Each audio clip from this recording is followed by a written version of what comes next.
I talk a lot about Catholic or Christian culture on this channel because having an authentic and distinctly Christian culture has always been essential in the Church's mission of evangelization and the transmission of the faith from one generation to the next. And the reason for that is because doctrine or creed isn't enough to inspire people to embrace or to persevere in the life of faith. You also need to incarnate those beliefs in culture, in music, in story, in dress and ritual, and most importantly, in right worship. If doctrine forms the mind in our faith, then culture forms the heart in the faith, and we need both to be operating to have a vibrant faith. But we're living through a time in which Catholic culture, I would say in large measures, has been vacated. It's been emptied in order to make room for other cultural traditions to be integrated out of a hope to better dialogue with those other cultures and beliefs. This is a big theme in the project of ecumenism and interfaith dialogue, at least in practice. It's basically the Christian or Catholic version of multiculturalism. As if culture is really just a subjective thing, and as long as we affirm our doctrines, we can embody them in any cultural expression we like. But at the risk of sounding like a broken record, I would say this is a futile and even self-destructive approach to culture, because culture is the embodiment of creed. It arises from the beliefs that you adhere to, or at least intend to adhere to. So trying to use an alternative culture to express your creed is like trying to use someone else's words to express your own thoughts. It's at best futile and at worst dangerously confusing and likely to subvert your own thoughts and message.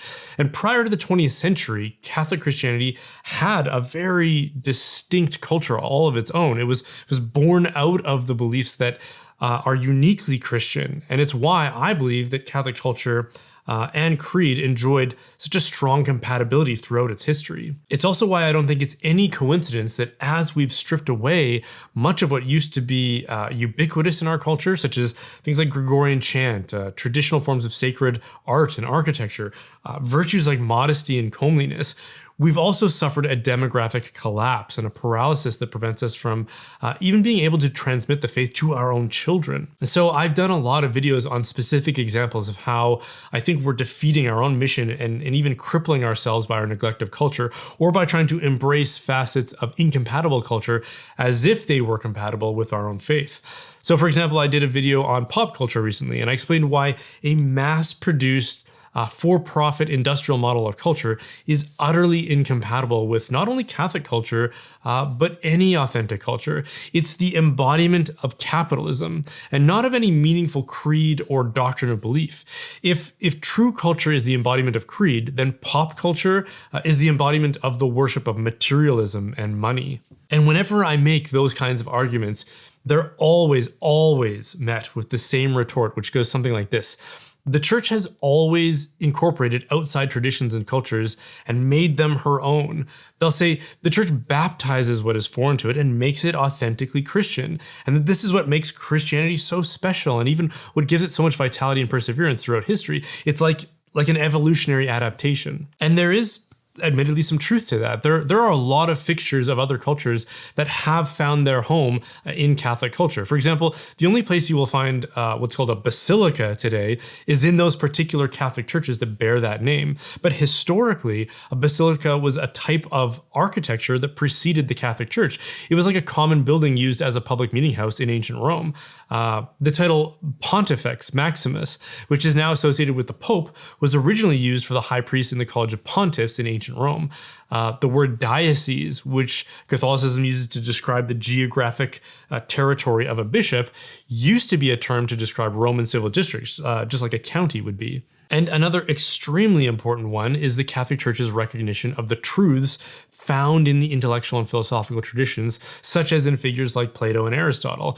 You could say that what was true in their teachings about natural reason were then baptized and incorporated into the Church's own intellectual tradition and even her own theology. Take Aristotle's hylomorphism, which is the understanding that all substances are composed of both matter and form, which now appears even in our sacramental theology, for example. So like all sacraments must have valid matter and form to be valid themselves. And so from this fact of our own history and culture, people take it to mean that anything is eligible to be baptized and made our own. own, and that when people like myself discriminate against certain practices being adopted, I'm clearly at odds with our actual history and tradition of inculturation. But here's the thing people who sympathize with that line of thinking tend to forget, which is that you can't baptize evil. Not literally and not figuratively. You can't baptize a demon, for example, and say, hey, now you're one of us.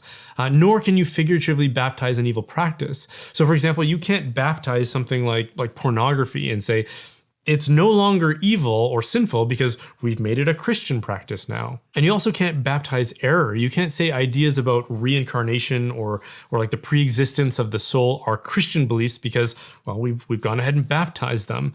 You couldn't say the law of non-contradiction is no longer valid and that all claims of truth, no matter how nonsensical they are equally valid because we baptize them. So if you can recognize that moral evils can't be baptized and that fallacies and errors can't be baptized, which should be pretty obvious to a lot of Catholics, you should also be able to recognize that ugliness and whatever is incompatible with beauty similarly can't be baptized, because that's what true Catholic culture aims to do, to communicate to us the embodied or incarnate beauty of our system of belief. Truth and goodness as transcendentals or aspects of God's being are compatible with the Christian faith, obviously, but error and evil as antithetical to God's nature are not. Again, pretty obvious. Only what is true and good can be incorporated into the Christian life. And in the same way, beauty, which is another transcendental, is compatible and even necessary for culture.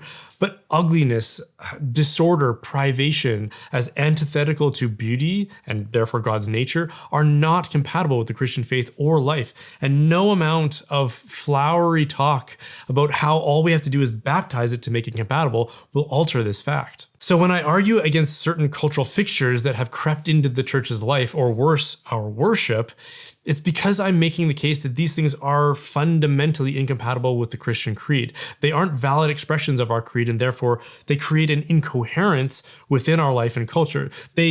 You can even say they obscure and prevent the kind of encounter with Christ that we should want people to have. So that in the absence of a beautiful culture, most people will be swayed by a vulgar, secular, or incompatible culture. So it isn't enough to say, yeah, but the church has always adopted outside practices and made them her own. That's not the question. The question is a particular cultural tradition or element compatible with our faith?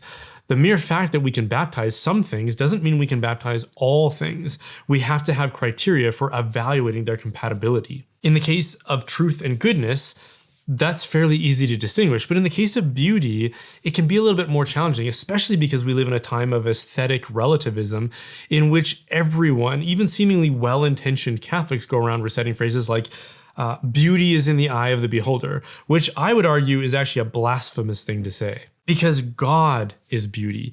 Beauty as a transcendental is an expression of God's being. So to say beauty is in the eye of the beholder, which means that beauty is determined solely by the subject's own preferences, it's like saying God is whatever you prefer. God is your own making, which is blasphemy, and something no Christian should ever be caught reciting or even thinking, for that matter, because beauty is objective. Beauty is whatever God says it is, not whatever we say it is. So if we can admit that some elements of culture can be integrated and some can't in the life of the church, how do we distinguish? On the one hand, I would say we don't really need to be doing that on a case-by-case basis because it's not really up to us. It's actually up to the church to decide. And her direction has always been, I would argue, more conservative than not. People love to point to Vatican II because it admitted that there can be opportunities to offer room for outside cultural persuasions. But it also said that insofar as possible, the treasures of our Catholic culture should be preserved. So for example, Gregorian chant is the standard for sacred music. And to whatever degree we deviate from it, we are deviating from proper sacred music. But in places like where I live, we took that to mean that anything goes. And if anyone objects, we'll just say, well, we baptized it. So we baptized electric guitars, pop folk music, drums, interpretive dancing, and just about anything we could get away with in the liturgy. But the burden of proof for anyone who wants to introduce such novelties is on that person. Did the church specifically sanction those things? Did the church say that these things are aligned with sacred ritual or practice? No, it isn't up to like Justin, the worship leader, to make those calls. It's up to the magisterium, and the magisterium hasn't endorsed most of what passes for Catholic culture these days. But there's also another reason we should be cautious about this. When the early church encountered the pagan world, they encountered cultures that were earnestly trying to worship the divine in most cases, and already had a strong sense of the sacred. They were like the bride awaiting her bridegroom, which is imagery that Christ uses for that reason, so that when Christ was introduced to them, it felt like the fulfillment of what they were searching and waiting for, both in creed and in culture. So in traditional cultures, there's a lot more that can be purified and elevated and adopted into the life of the church, which is what happened in the early ages of the church. But today's secular culture isn't a bride awaiting her bridegroom. I'd say it's more like a divorcee who has rejected the bridegroom. Post-Christian secular culture is filled with anti-Christian sentiment and the embodiment of that sentiment. Modern culture is saturated with materialism, vulgarity, nihilism, meaninglessness, vanity, licentiousness, and worldliness. It's the embodiment of rebellion against its Christian past. It isn't just one among many cultures that could be purified in certain respects. It's a unique expression of the rejection of Christianity, which is why trying to integrate it, like its organs and its fixtures, into the life of the church is completely incoherent. That's not to say that all of modern Western culture is irredeemably corrupt, but to whatever degree it has noble virtues, it's because they are already contained within Christian culture, which it has departed from. So what we find is that whatever is unique to modern and postmodern culture tends to be anti-traditional and anti-Christian. To whatever degree it isn't distinct, it has nothing to offer that isn't already inherent in Christian culture. So in the case of ancient pagan cultures, the task of missionaries was more like a purifying irrigation. But for modern post-Christian culture, the task is more like excising of diseased corruption. And even though early pagan cultures had much more that could be integrated, the early fathers were still extremely cautious about what they could consider compatible. So with respect to music, St. Clement, for example, warned against styles that produce frenzy, lust, or revelry. He called them songs of idolatry, which inflame the passions.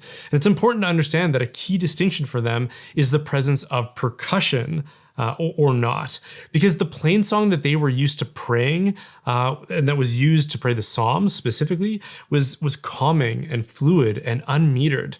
But the idolatrous music of the pagans was filled with drums and percussion and instruments designed to excite the passions. And you'd be surprised how far the prohibitions went. They said things like we should avoid instruments like the lyre and the flute. The focus for them was on music that was simple, solemn, and conducive to virtue and the ordering of the mind to faith and reason. St. Augustine said that anything theatrical should be avoided, which should stand as a warning because modern pop music, finding its origin in rock and roll, is fundamentally theatrical and designed to excite or to produce revelry. And I understand the instinct behind wanting to create compatibilities with Christian culture and the outside world. We think friendliness is attractive, and the more you can positively affirm someone, the more likely you are to win them over as a friend. That's just obvious. This seems to be the church's leading strategy to evangelization today, to take every opportunity to affirm whatever you can in the culture as a gesture of friendship. But I'd say this instinct has been embraced to excess, so that we end up affirming plenty of things we shouldn't, and even adopt them as our own in order to make a spectacle of friendliness and affirmation out of ourselves. What's more, I think a lot of people mistakenly believe that criticism and condemnation of anything is uncharitable because it's upsetting for people, especially when they're on the receiving end of those criticisms. So unless you can affirm, unless you can lead with friendliness, you ought not to do any kind of outreach. But this is simply not what Christianity teaches or practices, and the early church should really stand as a prototype for what outreach and evangelization should look like. And positive affirmation was absolutely not the touchstone of the early church. If you were outside of Christianity, your first encounter and the first message you would hear would be something like, repent and then believe. This is the first thing you would have heard in St. John the Baptist's preaching. Repent, for the kingdom is at hand. Peter's first sermon on Pentecost, the one that converted thousands, concluded with, repent and be baptized for the forgiveness of your sins. And scripture goes on to record that Peter, he pleaded with them to save themselves from this corrupt generation. In Acts 26, St. Paul summarizes his missionary preaching by saying, I declared that they should repent and turn to God, performing deeds in keeping with their repentance. So they shouldn't just repent, but live a life that is fitting of that repentance. They should have a wholesale conversion away from their past lives. And a huge aspect of conversion to Christianity is turning away from the world and leaving it behind. The word convert literally means turn around. Worldliness is incompatible with following Christ. And he says so over and over again. Just in today's gospel in Luke, he says that attachment to this life and this world is like Lot's wife, who looked back at as Sodom was being destroyed and then was herself destroyed with it. He also says anyone who puts his hand to the plow and then looks back is not fit to be his disciple. 2 Corinthians urges them to come out from the world and be separate from it. Romans 12 tells us not to be conformed to this world. St. Justin Martyr and Tertullian describe converts as abandoning things like the theater, the gladiatorial games, and the life of luxury. And the whole concept of metanoia, which was big in the early church, was about reorienting yourself away from your past life, the life that you left behind. So in closing, I'd say that a wholesale rejection of everything in the world isn't compatible with the church's evangelistic work, and I wouldn't argue that it is. But neither is the belief that we can baptize and purify anything and everything. There's a balance, but in keeping with the fact that this world is the dominion of the devil, something that Jesus says in multiple places, like John 14:30, says that Satan is the ruler of this world. I'd say that what we choose to adopt, to elevate, and to purify for sacred culture should be approached with much study, scrutiny, and caution. And unless the church explicitly sanctions it, we shouldn't be introducing it or trying to shoehorn it into the life of the church. And I'd argue that's where we need the most correction today in Western Christianity. So, no matter how bleak the decline of society could get, the one thing I'm always encouraged by is faith-filled families reproducing a generation who can turn the boat around. But that can't happen if Catholics aren't getting married and having those babies, which is easier said than done in today's world. I'm constantly hearing reports from young people who are saying how hard it is to find good matches with other faithful Catholics. And while there's no silver bullet solution to those challenges, I've had the chance to get to know the people at Catholic Match. And I can honestly recommend them as a company who is intentionally doing everything they can to create tools to help people move towards sacramental marriages.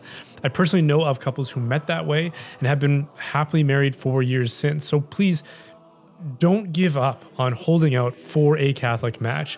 It's worth a try if you haven't already. And if you have, I would say give it another try and see if God's providence will conspire to your benefit. Just download their app or head over to catholicmatch.com.